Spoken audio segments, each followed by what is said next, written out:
Hello, everyone. This is Sebastian McMahon from IA Financial Group, and I'm back with this weekly economic review. It's time for the week ending October 1st, 2021. So September is in the books. Q3 is in the books. So let's look at the picture on the markets. So on the week, negative for equities and for bonds, minus 1.1% for the long index on bonds. On equities, the TSX outperformed the US on the downside. The emerging markets were the outperformer, but again with negative returns, minus 0.5 on the week. Year to date, the TSX remains the leader with 17.5% ahead of the US markets. Price of oil up 1.4% on the week, 54.6% year to date, so very strong year here for oil. Canadian dollar was a bit negative on the week, positive on the year, and gold a bit positive this week. So this was the end of September. Remember, at the beginning of September, I showed a chart showing that seasonality is pretty bad for September. September tends to be the worst month of the year, and it delivered again. We had the minus 4.76% return on the S&P 500 for September. That's the first negative print since January, and that's the worst print since the month of March 2020. When you look under the hood, you see that, and so I'm looking at my other screen here, that all sectors were under pressure except for the energy sector, which gained close to 10%. The price of oil was up by more than 10%, so that helped the sector. And most importantly, even if it was a negative month, cyclical strongly outperformed the defensive stocks in the month of September. So that's a good sign that there's some torque to this rotation from growth to cyclical. So more on that in a few minutes. But if we look at the theme of the week, well, I got many questions on that. The debt ceiling in the U.S. We're hearing about a possible default from the U.S. government.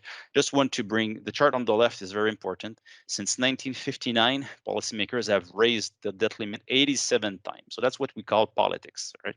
So every time that we get close to the debt limit, so we don't have that in Canada, but in the US, there is a law that says that the federal debt cannot be above a certain amount. So now it's close to $30 trillion, as you can see on the chart on the right.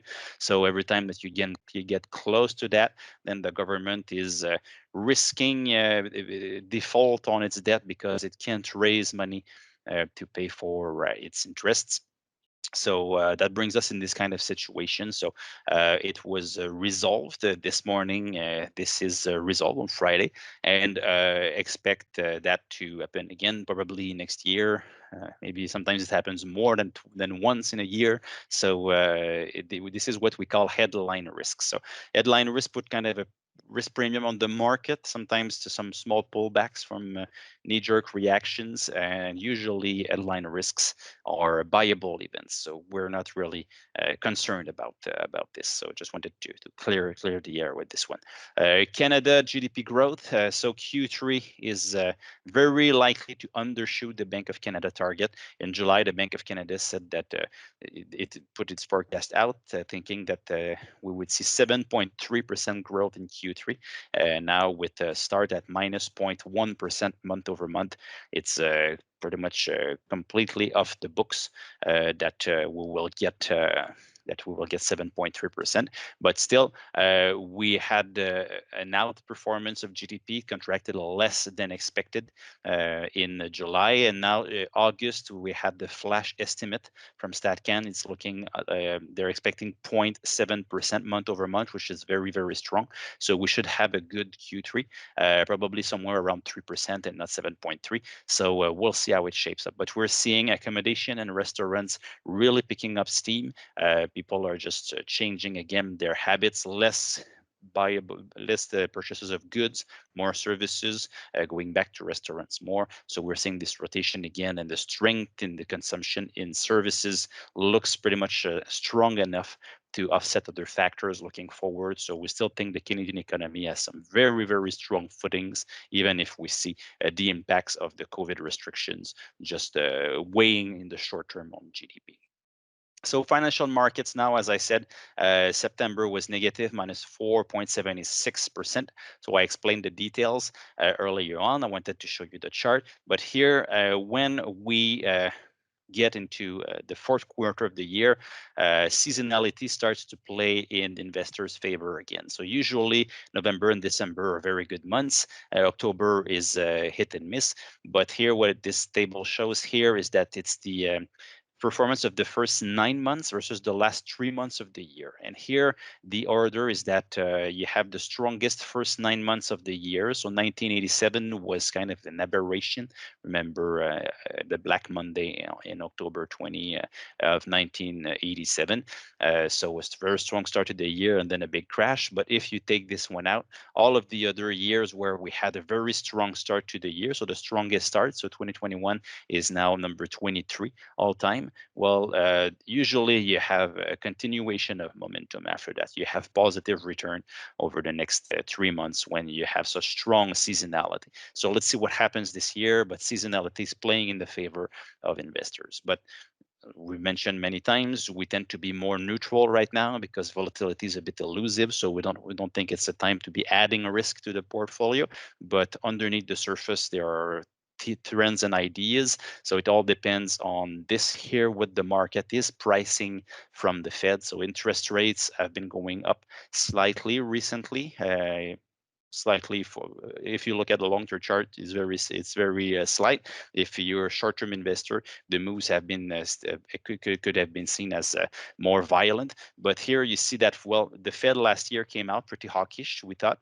Now you have the shift from the market's expectation between September 22nd on the left, so before the Fed meeting, all the way to September 28th, so after the Fed meeting. And as you can see, the market was pricing in a first rate hike in January 2023 and a second one in July of 2023. Now it's expecting on the right side first hike in December 2022 and a second hike in May 2023. So you're seeing a steepening of the yield curve, you're seeing slightly higher rates. So usually that plays in the favor of cyclicals, of financials, the TSX. So this is exactly the kind of trades that we've put in the portfolio. Neutral equities, but underweight US through mostly the NASDAQ and technology, overweight Canada, overweight US financials. And talking about financials, here this chart, you have two lines. So the red line is the 10-year yield in the US, and the black line is financials over technology. So you can see there's a strong correlation between the two. So if interest rates are rising or remain at the level that they are here, there is a lot of upside, the risk for financials versus technology. So we prefer to be invested in cyclicals and to stay less invested in growth. We think that's going to be a good theme for the end of 2021. And just maybe to add something to that, the Bank of America Global Fund Manager Survey, which we participate in, they ask us, well, what is the most crowded trade? And number one, again, is long US tech stocks. So there might be some air here in this balloon to just deflate over the next few months and quarters. So we tend to favor cyclicals again over technology. Now, the next few weeks will be the beginning of the earnings season in Q3. We will be seeing many big companies report over the next few weeks. That also comes with the blackout period. So that means that businesses cannot buy back their own stocks during this period. So what that means is that less support for the market. Sometimes earnings season tend to be a bit more volatile. We've had very strong headlines. There are some strong expectations again. So it could be positive, but also the lack of buybacks could be a bit of a weight on the market too. So we'll see. We'll have some action linked to that over the next few weeks. So what to watch next week in Canada? Employment report. We had 90,000 jobs added in August, unemployment rate at 7.1. So we'll see how we fared in September. And in the US, we'll have the services index, which should be very strong at about 60. And the employment report should be 500,000 jobs added in the States and an unemployment rate of 5.1. So expecting strong numbers there in the US. So that that wraps it up for the week. ia.ca/economy is your go-to webpage. If you haven't done so, you can subscribe to our newsletter by putting your email address in the box that you see there. So again, thank you for following us every single week, and I'll be back again next Friday with another edition of the Weekly Economic Review. Thank you.